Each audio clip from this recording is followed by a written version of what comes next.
साथियों, सहारा के विषय में आज पूरे दिन सुप्रीम कोर्ट के अंदर सहारा सेबी को लेकर के लगभग 24 केस दायर किए गए थे, जिसमें आज लगभग सभी पक्षों को सुना गया। इसमें महत्वपूर्ण कुछ बिंदु हैं जो आज कोर्ट के अंदर हुआ, उसके विषय में इस वीडियो में बात करेंगे। पूरे दिन कोर्ट के अंदर क्या हलचल हुई और किस किस ने क्या क्या डिमांड किया, सुप्रीम कोर्ट का क्या टिप्पणी रहा और कुछ उन्होंने क्या छोटे आदेश भी जारी किए। इसमें सुप्रीम कोर्ट की तरफ से एक आदेश जारी किया गया है, जिसके बारे में मैंने अपने पहले वीडियो में बताया था कि लगभग 12,000 करोड़ रुपए सेबी के यहाँ सहारा को जमा करना था। तो उसी संदर्भ में माननीय सुप्रीम कोर्ट ने आदेश जारी किया है कि 10,000 करोड़ रुपए जो फंड में अभी सेबी के पास सहारा ने नहीं जमा किया है, उसके लिए फटकार लगाई है सहारा को, और उन्होंने 10,000 करोड़ तुरंत जमा करने के लिए बोला है। और अदालत ने यह भी स्वीकार किया है और सेबी ने ये आरोप लगाया है कि सहारा के जमाकर्ताओं की एक बहुत बड़ी संख्या जो फर्जी है वो निकल करके जांच में आ रही है कि सहारा के जो जमाकर्ता हैं एक बहुत ही बड़ी संख्या, यानी हो सकता है वो करोड़ों में हो, वो फर्जी संख्या है, ऐसा सेबी का कहना है। न्यायमूर्ति संजीव खन्ना जी ने और न्यायमूर्ति बेला त्रिवेदी जी और न्यायमूर्ति M सुंदरेश जी की पीठ ने सहारा से कहा 10 साल से अधिक समय बीत चुका है और आपने अभी तक पैसा जमा नहीं कराया है। यानी कि 2012 से 14 के बीच में जो आदेश हुआ था 25,000 करोड़ रुपए जो सहारा रियल इस्टेट और सहारा हाउसिंग के बारे में उन्होंने बोला कि उसमें ही जो पैसा 10,000 करोड़ रुपए शेष रह गया था वो नहीं जमा कराए सहारा के मैनेजमेंट के कंपनी के लोगों ने, और सेबी शेष 10,000 करोड़ मांग रहा है। तो आप 10,000 करोड़ रुपए कैसे जुटाएंगे, ये न्यायाधीश की पीठ ने सहारा से पूछा। और इसमें सहारा के जो वरिष्ठ वकील हैं, वरिष्ठ अधिवक्ता कपिल सिब्बल जी ने अदालत को बताया कि कंपनी को घाटे की भरपाई के लिए अपनी संपत्तियां बेचने का उचित अवसर नहीं मिला, और उन्होंने यह भी कहा कि कोई भी उनकी संपत्ति को छूना ही नहीं चाहता। जवाब में कोर्ट ने कहा यह दावा गलत है कि सहारा को संपत्तियां बेचने का उचित अवसर नहीं मिला। कोर्ट ने कहा आपको पर्याप्त मौके दिए गए, लेकिन आप लोगों को गुमराह करते रहे कि न्यायालय से आपके ऊपर प्रतिबंध है, इसीलिए आप अपनी संपत्तियां नहीं बेच सकते।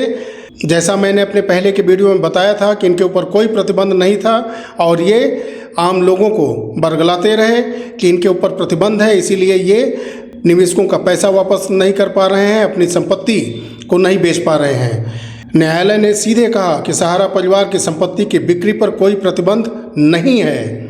मैंने जो पिछले वीडियो में बोला था सारी चीज़ें तथ्य सामने आ गई हैं। उस वीडियो से कुछ सहारा के लोग नाराज़ थे और बोल रहे थे कि आपको सही जानकारी नहीं है, लेकिन सारे तथ्य आज ही माननीय सुप्रीम कोर्ट के अंदर उजागर हो गया है।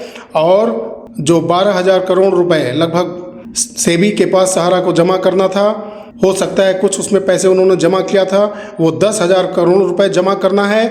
और जो मैंने बोला था उस वीडियो में कि जून 2014 में ही इनके ऊपर से प्रतिबंध हटा दिया गया है 5 जून 2014 को, और उसी का हवाला देते हुए न्यायाधीश पीठ ने कहा था कि आपके किसी भी संपत्ति को प्रतिबंधित नहीं किया गया है, आप उसको बेच करके निवेशकों का पैसा दे सकते थे।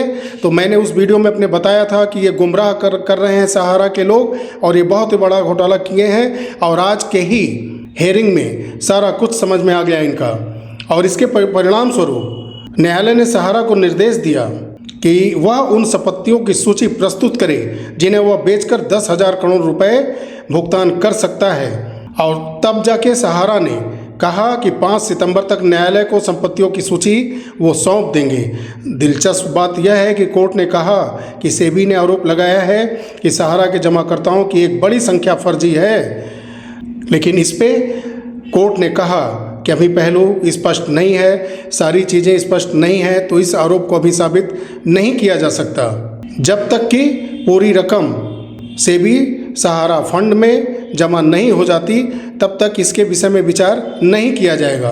और मैंने बोला था अपने पहले के सहारा के वीडियो में कि 2012 के बाद से इन्होंने कोई पेमेंट नहीं किया है और ये कोर्ट ने भी मान लिया है कि जो 24,000 करोड़ रुपए छोटे छोटे निवेशकों का 15% ब्याज के सहित वापस करना था, सेबी के पास जमा करके उन निवेशकों का पैसा वापस करना था, जो इन्होंने नहीं किया। और ये 2008 से 2011 के बीच में इन्होंने जमा किया था और उस पैसे को वापस करने का आदेश 2012 में दिया गया था, लेकिन ये माने नहीं और सिर्फ कन्वर्जन करते गए और अपना नई नई कंपनियों के नाम से उस पैसे को नए बॉन्ड में कन्वर्ट करके सुप्रीम कोर्ट के सामने दिखाते गए कि मैंने एक बयान में इनका पहले का कहना था कि 19,000 करोड़ रुपए हमने निवेशकों के वापस कर दिए हैं, सिर्फ 2,000 करोड़ वापस करना है। ये कुछ पहले की चीज़ें मैं बता रहा हूँ आपको, लेकिन वही 19,000 करोड़ रुपए इन्होंने नए प्लान में कन्वर्ट कर दिया। जो रियल इस्टेट और हाउसिंग में पैसा इन्होंने जमा कराया था पहले, उसी को नए प्लान में कन्वर्ट करके बॉन्ड को थमा दिया था और कोर्ट के सामने उन्होंने बोला कि 19,000 करोड़ रुपए हमने पेमेंट कर दिया है। ये भी झूठ है, ये भी आगे चल के पकड़ा जाएगा इनका।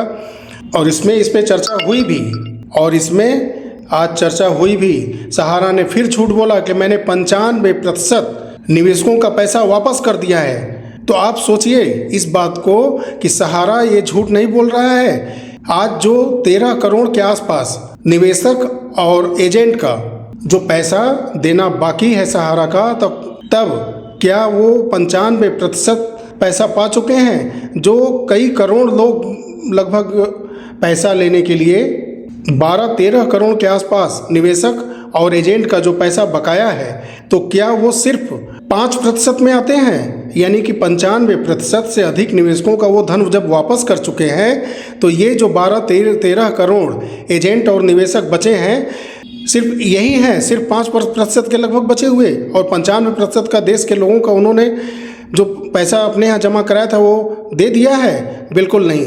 ये बॉन्ड थमा करके कन्वर्जन का इन्होंने धोखा दिया है हमने आम निवेशकों को अपने और माननीय सुप्रीम कोर्ट को भी। तो आज यही सब अपडेट हुआ है और माननीय सुप्रीम कोर्ट ने ये माना है कि सहारा ने धोखाधड़ी की है और 10,000 करोड़ रुपए सेबी के पास जमा करने के लिए उन्होंने आज के पूरे सुनवाई के दौरान बोला है। और इनके झूठ का भी पर्दाफाश हुआ है आज, जो उन्होंने बोला कि हमारे सभी संपत्ति को प्रतिबंधित किया गया है और उसको मैं बेच नहीं सकता। तो ये कोर्ट ने आज लताड़ लगाई है जो है सहारा के लोगों को कि नहीं, आपके संपत्ति को बेचने पर कोई प्रतिबंध नहीं है। और ये 14 साल से लगभग जनता को गुमराह करते आ रहे हैं और इनका आज पहले दिन के हेयरिंग में ही सारी पोल खुल गई है। अब देखना है कि कल सुनवाई अगर होता है तो उसमें ये क्या पक्ष रखते हैं। 5 तारीख को उन्होंने अपने संपत्ति का ब्यौरा देने के लिए कहा है सहारा ने कि वो क्या क्या संपत्तियां बेच सकते हैं 10,000 करोड़ रुपए डिपॉजिट करने के लिए। लेकिन ये गौर करने वाली बात है कि इन्होंने बोला है कि मैंने 95% लोगों का पैसा निवेशकों का वापस कर दिया है। तो आप सोचिए कि जो 12-13 करोड़ लोग हैं, क्या वो 95% से बाहर आते हैं? यानी कि वो सिर्फ 5% में बचे हुए लोग हैं 12-13 करोड़ लोग। सहारा का इतना बड़ा झूठ पहले ही दिन बेनकाब हुआ है। साथियों, वीडियो अच्छा लगा हो तो लाइक करिएगा।